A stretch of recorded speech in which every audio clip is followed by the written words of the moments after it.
हे आज हम सॉल्व करेंगे सीक्वल 50 स्टडी प्लान का फोर्थ क्वेश्चन। इस क्वेश्चन का नाम है आर्टिकल व्यूज़। तो चलिए देखते हैं इस क्वेश्चन में क्या है। ओके, इस क्वेश्चन में हमें एक टेबल दी है जिसका नाम है व्यूज़। ये उसका स्कीमा है।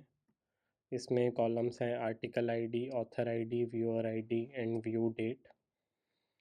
तो and the question statement is कि हमें उन ऑथर्स को सिलेक्ट करना है जिन्होंने अपना खुद का article at least one time view किया है। तो यहाँ पे हमें आर्टिकल आईडी दी है। If you see the values, उन आर्टिकल्स के रिस्पेक्टिव ऑथर हैं और व्यूअर आईडी है।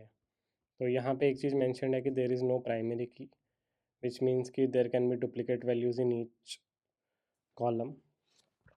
और यहाँ पे व्यू डेट है और साथ में लिखा है कि हमें रिटर्न करना है result sorted bye ID in ascending order. तो यहाँ पे हमें ऑर्डर बाय का भी यूज़ करना होगा। तो पहले एग्जांपल से समझ लेते हैं। एग्जांपल में हमें ये डेटा दिया है एंड आउटपुट इज़ 4 एंड 7। तो इसका मतलब है कि ऑथर आईडी 4 ने अपना आर्टिकल रीड किया है विच इज़ करेक्ट 21 जुलाई को, एंड ऑथर आईडी 7 ने भी अपना आर्टिकल व्यू किया है 1 अगस्त को। विच मीन्स हमें यहाँ पे वो ऑथर आईडी सिलेक्ट करनी है जहाँ पे author ID is equals to viewer ID हो, और हमें डिस्टिंक्ट वैल्यू लेनी होगी क्योंकि यहाँ पे डुप्लीकेट वैल्यूज़ भी है। जैसे ऑथर 4 ने यहाँ पे 2 बार देखा है अपने आर्टिकल को, तो डिस्टिंक्ट वैल्यू सिलेक्ट करनी होंगी सो दैट हर एक वैल्यू की एक ही एंट्री आए हमारे रिज़ल्ट में। और आउटपुट में सिर्फ आईडी कॉलम होना चाहिए और वो असेंडिंग ऑर्डर में सॉर्टेड होना चाहिए। तो चलिए लिखते हैं सॉल्यूशन को। सबसे पहले तो हमें आउटपुट में सिलेक्ट करना है column ID from table views, और यहाँ पे फ़िल्टर कंडीशन लगानी है column author ID is equals to viewer ID.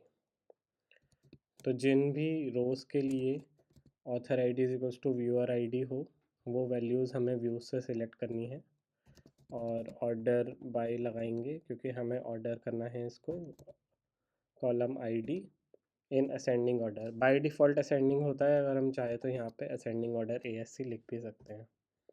But one more thing, as I mention कि यहाँ पे डुप्लीकेट वैल्यूज़ भी हैं तो हमें डिस्टिंक्ट वैल्यू सिलेक्ट करनी होंगी, इसलिए हम अपने कॉलम नेम से पहले डिस्टिंक्ट लगा देंगे।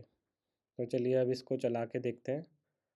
यही फर्स्ट इनपुट है, तो हमारा आउटपुट 4 एंड 7 आना चाहिए।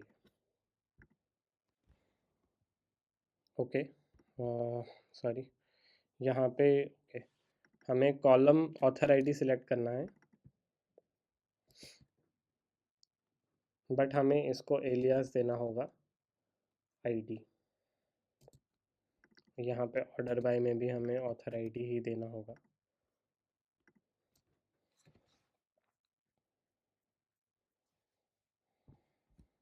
तो यहाँ पे हमारा एग्जांपल से आउटपुट मैच हो रहा है। एक्सपेक्टेड आउटपुट इज़ 4 एंड 7 और हमारा आउटपुट भी है 4 and 7 and column name is ID क्योंकि हमने एलियास आईडी यूज़ किया है।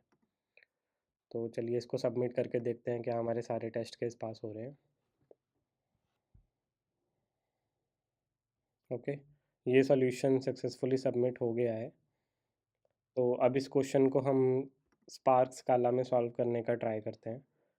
तो यहाँ पे मैंने ये क्लास पहले से लिखी हुई है, spark session is already initiated, और यहाँ पे जो हमारा सैम्पल डेटा है जिस पे हम ट्रांसफॉर्मेशन लगाएंगे वो मैंने ऑलरेडी CSV से रीड कर रखा है।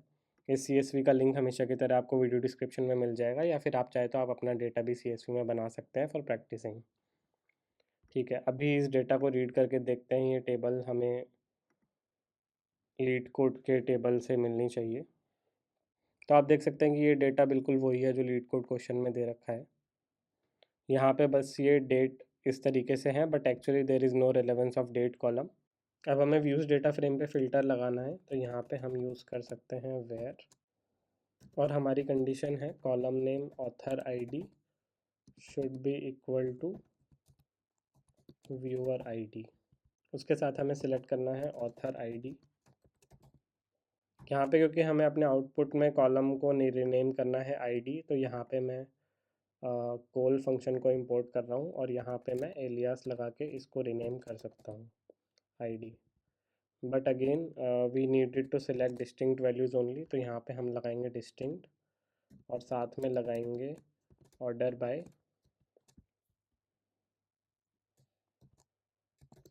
Author ID. Now let's try to print this result in console and see if we are getting the same result as lead code.